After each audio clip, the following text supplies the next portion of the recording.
যে গত 17 বছর এই আওয়ামী সন্ত্রাসী আওয়ামী স্বৈরাচার সরকার বাংলাদেশের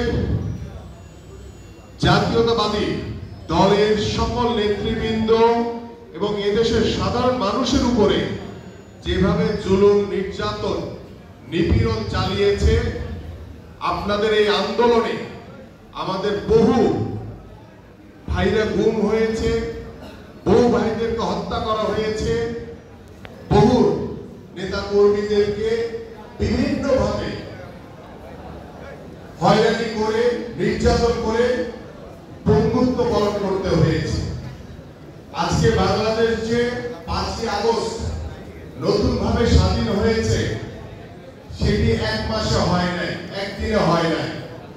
এটার জন্য গত 17 বছর ধরে বাংলাদেশ জাতীয়তাবাদী দলের সকল পর্যায়ের নেতৃবৃন্দ বাংলাদেশের গণতন্ত্র পুনরুদ্ধারের জন্য, বাংলাদেশের জনগণের ভোটের অধিকার নিশ্চিত করার জন্য, বাংলাদেশের জনগণের যে প্রত্যাশা বাংলাদেশের মাটিতে একটি নির্দলীয় নিরপেক্ষ তত্ত্বাবধায়ক সরকারের অধীনে যে সুষ্ঠু নির্বাচন হবে, সেই নির্বাচনের দাবিতে বিএনপির ভারপ্রাপ্ত চেয়ারম্যান দেশনায়ক তারেক রহমানের নেতৃত্বে বাংলাদেশ জাতীয়তাবাদী দল বিএনপি আন্দোলন করেছে। সেই 17 বছরের আন্দোলনের ফসল হিসেবে গত জুলাই আগস্টে ছাত্র এবং জনতা গণ অভ্যুত্থানের মাধ্যমে বাংলাদেশ স্বৈরাচার মুক্ত হয়েছে, বাংলাদেশ নতুনভাবে স্বাধীন হয়েছে। সেই স্বাধীন বাংলাদেশে আমরা আজকে স্বাধীনভাবে কথা বলার অধিকার ফিরে পেয়েছি। আমরা আজকে সত্য কথা বলতে পারছি। আজকে সত্য কথা বললে কারো বিরুদ্ধে কোনো মামলা হবে না, কারো বিরুদ্ধে কাউকে কোনো হয়রানির শিকার হতে হবে না।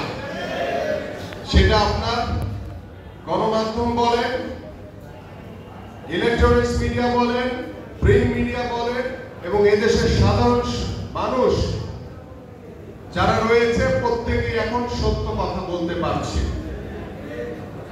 আজকে আমাদের এই বাংলাদেশে 5ই আগস্টের পরে আমরা কি চাই?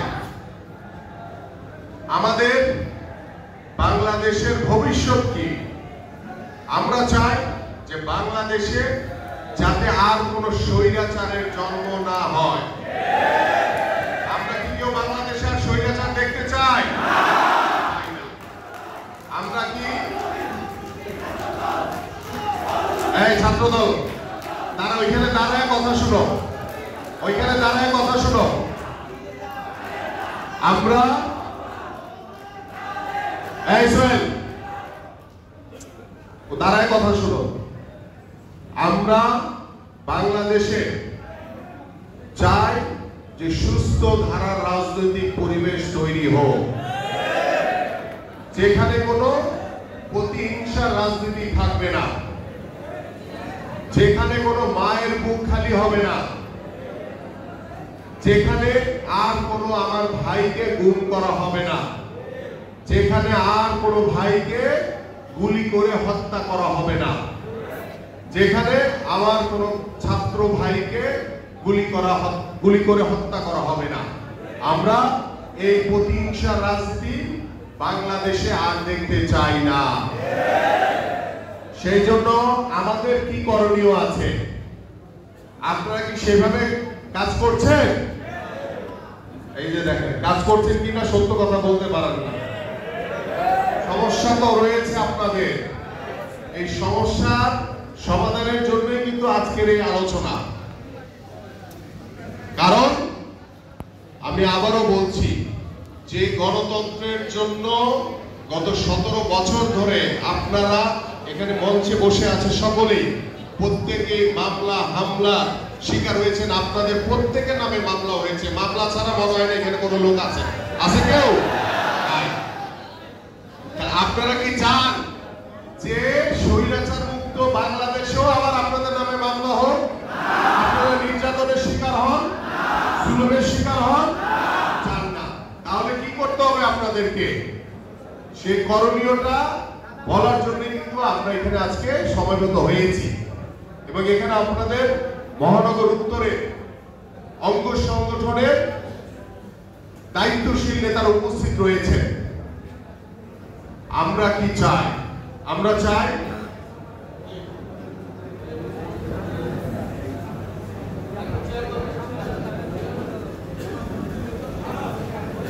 আমরা যে গত 17 বছর ধরে যে আন্দোলন করেছি, সেই আন্দোলনের ফসল কি, উদ্দেশ্য কি ছিল? গণতন্ত্র পুনরুদ্ধার, ভোটের অধিকার নিশ্চিত করা, একটি অবাধ সুষ্ঠু নির্বাচনের মাধ্যমে জনগণের সরকার তৈরি করা। কিন্তু সেটি কি এখন পর্যন্ত হয়েছে? গণতন্ত্র কিন্তু এখনো পুনরুদ্ধার হয়নি। গণতন্ত্র তখনই পুনরুদ্ধার হবে যখন একটি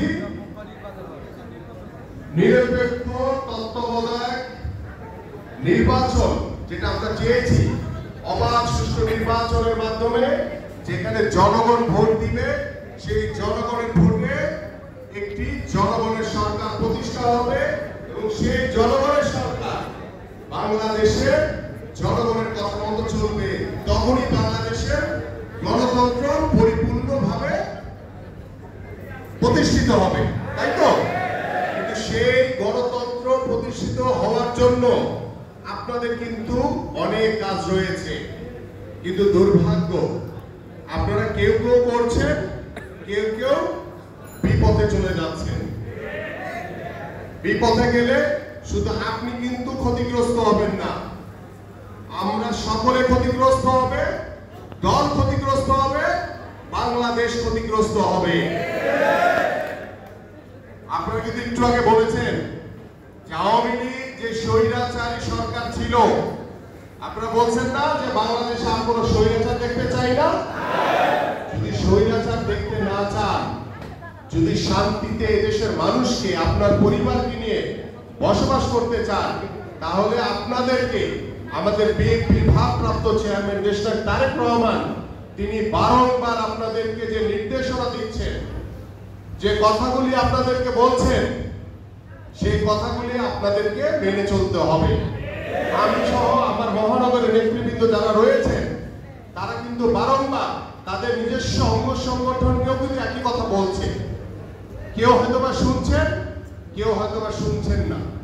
যারা শুনছেন না, আমাদের কাছে যখনই কোনো তথ্য উপাত্ত আসতেছে, আমরা কিন্তু সাথে সাথে সাংগঠনিক ব্যবস্থা নিচ্ছি এবং আমাদের কাছে নির্দেশনা রয়েছে। শুধু সাংগঠনিক ব্যবস্থা নিলে হবে না, যারা অন্যায় করেছে তাদের বিরুদ্ধে, তারা যদি আবার দলের লোক হয়, তাহলে তাদের বিরুদ্ধে মামলা করতে বলা হয়েছে। এবং এখানে যে বিষয়টি আমি প্রথমে বক্তব্য দিচ্ছি এই কারণে যে পরবর্তীতে আমার যারা মহানগরের নেতৃবৃন্দ আছে, তারা বিষয়টি আপনাদের সামনে উপস্থাপন করতে পারে, তাদের ভিউটা বলতে চায়, বলতে পারে, সেই জন্য আমি আগে প্রথমে বক্তব্য দিচ্ছি। আমাদের বাংলাদেশে এখন যারা আওয়ামী লীগ করত, এখন সবাই কিন্তু বিএনপি হয়ে গেছে।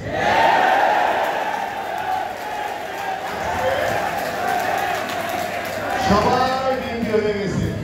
আজকে এই বিএনপি হওয়ার পিছনে হাতে গোনা কিন্তু আমাদের কিছু লোক জড়িত আছে। ভাই তালিমের আগে শুধু কথা শোনেন। এই যে যারা আমাদের লোক এই আওয়ামী লীগকে শেল্টার দেওয়ার চেষ্টা করছে, এই বসেন বসেন, সবাই বসেন, দেখা লাগবে না, কথা শুনেন, শুধু কথা শুনেন। আজকে এই যে যারা আওয়ামী লীগ এখন সবাই বিএনপি হওয়ার চেষ্টা করছে, আমাদের ভিতর থেকেই তো কেউ না কেউ তাদেরকে শেল্টার দিচ্ছে, দিচ্ছে না? আপনারা সতর্ক থাকবেন, যারা এই ধরনের কাজ করছে তারা আমাদের বিএনপি করে না। এবং এই নব্য বিএনপি, এই কথা বলে না, এই নব্য বিএনপি আজকে বিভিন্ন জায়গায় চাঁদাবাজি করছে, লুটতরাজ করছে, দখলদারি করছে, হচ্ছে কার? আমাদের বিএনপি। কিন্তু এদের পিছনে কিছু লোক যে আমাদের নাই সেটাও বলা যাবে না, আমাদের লোকও আছে। কিন্তু যারা আছে তারা কিন্তু সাময়িক আছে, তাদের সামনের দিকে এগোনোর আর কোনো সুযোগ নাই। কারণ আমরা প্রত্যেকটি মহানগরে, প্রত্যেকটি থানায়, ওয়ার্ডে, ইউনিটে যারা এই ধরনের আওয়ামী লীগকে সাথে নিয়ে নব্য বিএনপি তৈরি করার চেষ্টা করছে, আমাদের সেই সকল নেতাদের কিন্তু আমরা নাম লিস্ট করতেছি। ভবিষ্যতে বিএনপিও না, অঙ্গ সংগঠন বলেন, কোথাও কোনো তাদের স্থান হবে না। কারণ বাংলাদেশ আজকে 17 বছর পরে নতুন ভাবে স্বাধীন হয়েছে। সেই স্বাধীন বাংলাদেশে কোনো স্বৈরাচারের স্থান নাই।